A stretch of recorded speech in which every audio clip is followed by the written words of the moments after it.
देखिए, आज हम लोग नया चैप्टर स्टार्ट करेंगे, नाइट्रोजन के यौगिक। चलिए, इसमें हमारे पास है एलिफेटिक एमीन्स। चलिए स्टार्ट करते हैं नया चैप्टर। अमोनिया के एल्काइल व्युत्पन्न एलिफेटिक अमीन कहलाते हैं। ये बड़ा महत्वपूर्ण बिंदु, इसको याद रखें। अमोनिया के एल्काइल व्युत्पन्न एलिफेटिक अमीन कहलाते हैं। अब देखिए, जैसे अमोनिया है, इसमें नाइट्रोजन से 3 हाइड्रोजन जुड़े हुए हैं। मैं एक हाइड्रोजन हटा के इसको हटा दूं, इसको या किसी को हटा दूं, मैं एक हाइड्रोजन हटा के यदि वहाँ पे एल्काइल समूह जोड़ देता हूँ, एक हाइड्रोजन हटा के वहाँ पे एल्काइल समूह जोड़ देता हूँ, तो ये हमारा प्राइमरी अमीन बन जाता है। इसको प्राइमरी अमीन इसलिए हमने कहा, मैं आपको पहचान का तरीका बता देता हूँ। अमोनिया के एल्काइल व्युत्पन्न को ध्यान से देखें। यदि नाइट्रोजन से केवल एक एल्काइल समूह जुड़ा हुआ हो तो प्राइमरी अमीन है। यदि अमोनिया से, यानी कि नाइट्रोजन से, मैं फिर बोल देता हूँ दोबारा से, यदि अमोनिया के नाइट्रोजन से एक एल्काइल समूह जुड़ा हो तो यह प्राइमरी अमीन होता है। यदि अमोनिया के नाइट्रोजन से 2 एल्काइल समूह जुड़े होते हैं तो यह सेकेंडरी अमीन है।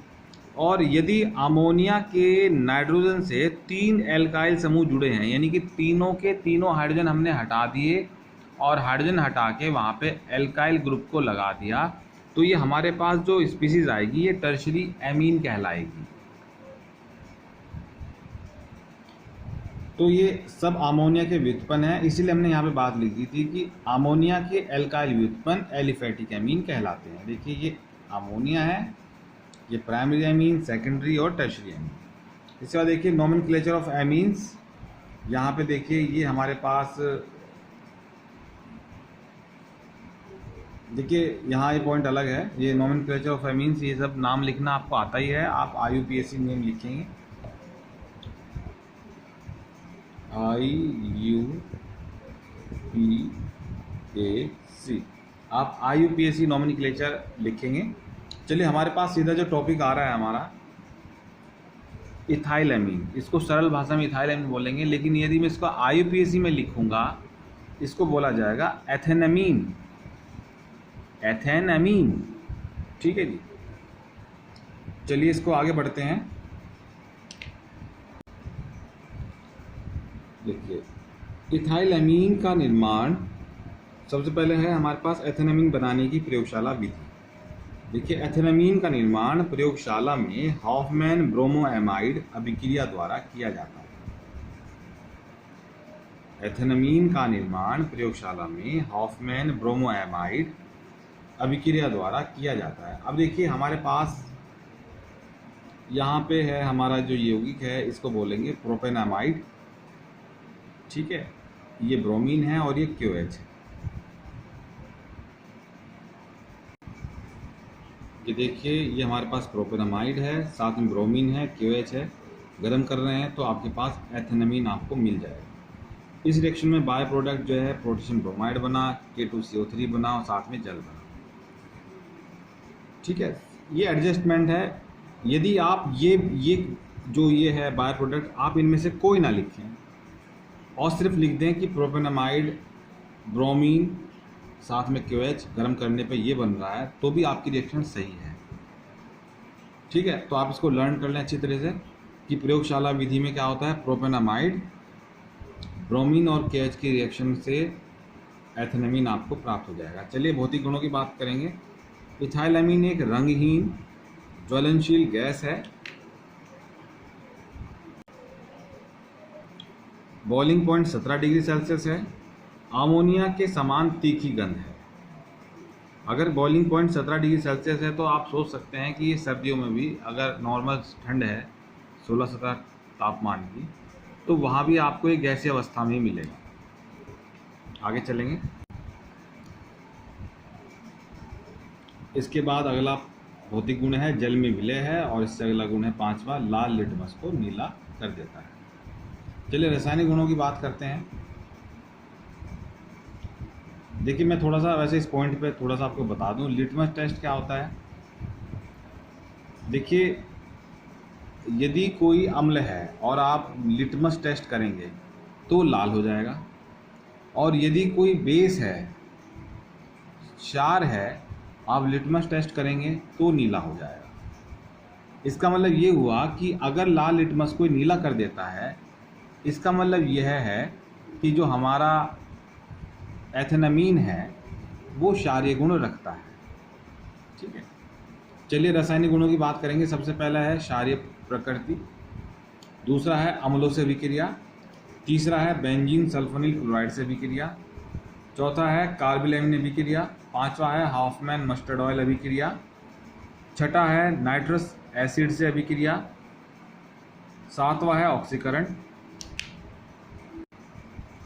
आठवां है गिरनार्ड अभिकर्मक से अभिक्रिया, नौवां है एल्डिहाइडो से अभिक्रिया, और 10वां है एसिटिक एनाहाइड्राइड से अभिक्रिया।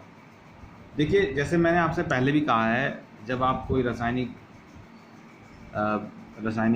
गुणों का अध्ययन करते हैं, जब आप किसी यौगिक के रासायनिक गुणों का अध्ययन करते हैं, तो मैं आपसे ये कहूँगा कि आप पहले जो रासायनिक गुण हैं उनकी हेडिंग्स को लर्न कर लें। हेडिंग लर्न करने से आपको इतना फ़ायदा होगा कि आप अभी नहीं आप सोच सकते, लेकिन जब आप लर्न कर लेंगे और आप से कोई पूछेगा कि भाई इस यौगिक के रासायनिक गुण लिखिए, तो आप खुद कहेंगे कि सर आपने जो बात बताई थी उससे हमें इतना लाभ हुआ कि हम एक भी रासायनिक गुण छोड़ के नहीं आए। क्योंकि यदि आपके दिमाग में हेडिंग है तो आप रिएक्शन तो लिख ही देंगे, क्योंकि यदि आप पढ़ने वाले कैंडिडेट हैं तो आपने सब कुछ तैयार किया है। लेकिन होता क्या है कि हम हेडिंग भूल जाते हैं कि इसमें इस यौगिक के लिए हम कौन कौन सी रासायनिक अभिक्रियाएं लिखें जो इसके रासायनिक गुणों को प्रदर्शित करें। और जब हमने जो है रासायनिक गुणों की हेडिंग्स याद कर ली, फिर हमें कोई भी दिक्कत नहीं होती है। तो मैं आप लोगों से यही कहूँगा कि ये जितने 10 हैं हमारे पास, 10 के 10 जो है रासायनिक गुण की हेडिंग आपको लर्न होनी चाहिए। हर हाल में आपको इनको लर्न करना है। चलिए आगे बढ़ेंगे। सबसे पहला हमारा जो गुण है क्षारीय प्रकृति, इसको समझेंगे। देखिए जैसे लिखा हुआ है, एथेनामीन में नाइट्रोजन परमाणु पर एकाकी इलेक्ट्रॉन युग्म होने के कारण यह लुईस बेस या हिंदी में लुईस क्षार की तरह कार्य करता है। यह अम्लों के साथ लवण बनाता है। जैसे मैंने पहले बताया था कि अगर ये लिटमस को नीला कर रहा है तो इसके अंदर क्षारीय गुण है। यहाँ पे हम क्षारीय प्रकृति का अध्ययन कर रहे हैं, तो हमने ये भी बताया कि क्षारीय क्यों है। ठीक है, क्योंकि नाइट्रोजन के पास एकाकी इलेक्ट्रॉन युग्म है, और एकाकी इलेक्ट्रॉन युग्म होने के कारण ये लुईस बेस की तरह कार्य करेगा। इसको लुईस क्षार भी हिंदी में बोलेंगे। यह अम्लों के साथ लवण बनाता है। अब यहाँ पे रिएक्शन देख लीजिए, हमारे पास ये बेस है, ये एथेनामीन है, H3BO3, इसको बोरिक एसिड भी आप बोल सकते हैं। देखिए बोरिक एसिड के साथ रिएक्शन हो रही है। देखिए ये जो लोन पेयर है ये दे दिया जाएगा बोरॉन को, बोरॉन एक्सेप्ट कर लेगा, और देखिए ये लवण बन गया। ठीक है जी, चलिए आगे चलेंगे। देखिए आगे रिएक्शन है अम्लों से अभिक्रिया। जो रासायनिक गुण है हमारा दूसरे नंबर का, अम्लों से अभिक्रिया। क्योंकि ये क्षार है, बेस है, तो ये अम्लों से रिएक्शन करेगा। ठीक है, और लवण बनाएगा। ये देखिए हमारे पास ये एथेनामीन है, HCl से देखिए रिएक्शन कर रहा है। देखिए ये जो इलेक्ट्रॉन युग्म है ये दे दिया जाएगा इस प्रोटॉन को। ठीक है, जिससे क्या होगा, यहाँ हो जाएगा NH3, यानी कि ये जो है H यहाँ आ जाएगा और इस N पे आ जाएगा पॉजिटिव चार्ज। देखिए, और जो ये क्लोराइड आयन है ये देखिए ये रहा। मैं उम्मीद करता हूँ आपको समझ में आ गया होगा। इसका नाम है ethyl ammonium chloride. Ethyl ammonium chloride इस लवण का नाम। दूसरा देख लीजिए आप, एथेनामीन है, सल्फ्यूरिक अम्ल के साथ रिएक्शन हो रही है। देखिए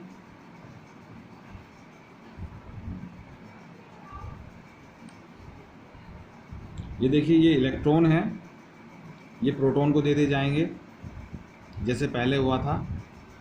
प्रोटॉन जो है N के साथ जुड़ जाएगा क्योंकि यहाँ हमने बाहर देखिए 2 रखा हुआ है, यानी कि यहाँ ये दोनों को दोनों प्रोटॉन यहाँ जुड़ जाएंगे और देखिए ये सल्फेट आयन साथ में अटैच, क्योंकि N पे पॉजिटिव चार्ज आ जाएगा और सल्फेट आयन जो है साथ में अटैच हो जाएगा। देखिए जैसे यहाँ क्लोराइड आयन था, यहाँ पे सल्फेट आयन था, इनको काउंटर आयन भी बोल सकते हैं आप, ठीक है।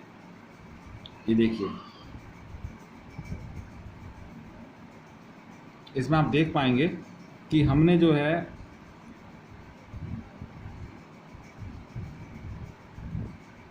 इस स्पीशीज़ को, इस पॉजिटिव आयन को इस बड़े ब्रैकेट के अंदर लिख लिया है और यहाँ पे पॉजिटिव चार्ज लगा दिया। इसका मतलब यह है कि हम ये बताना चाह रहे हैं कि जो हमारी ये स्पीशीज़ है इसमें केंद्र पर है पॉजिटिव चार्ज। यदि केंद्र पर पॉजिटिव चार्ज होता है तो उसको आप इस तरह से लिख सकते हैं। यदि केंद्र पे पॉजिटिव चार्ज है तो वो पॉजिटिव चार्ज पूरे के पूरे जो है अणु पे आ जाएगा, ठीक है। इसलिए हमने इसको ऐसे लिख दिया, इस पूरे के पूरे जो है स्पीशीज़ को ब्रैकेट में लेके और यहाँ इस ब्रैकेट के बाहर पॉजिटिव चार्ज लगा दिया। नाम है इथाइल अमोनियम सल्फेट। चूँकि ये 2 थे इसलिए हमें ब्रैकेट के नीचे 2 लगाना पड़ेगा बैलेंस करने के लिए, ठीक है। देखिए चार्ज बैलेंस हो जाएगा, यहाँ 2 प्लस हैं 2 माइनस हैं। चलिए आगे चलेंगे। अगला रासायनिक गुण है हमारे पास बेंजीन सल्फोनिल क्लोराइड से अभिक्रिया। बेंजीन सल्फोनिल क्लोराइड से अभिक्रिया, ये देखिए हमारे पास तीसरा रासायनिक गुण है। यह अभिक्रिया एमीन्स को पृथक करने के लिए प्रयोग में लाई जाती है। इस पृथक्करण विधि को हिंसबर्ग विधि कहते हैं। चलिए आज के लेक्चर में इतना ही रखेंगे। अगले लेक्चर में यानी कल के लेक्चर में हम लोग जो है हिंसबर्ग विधि को आगे पढ़ेंगे।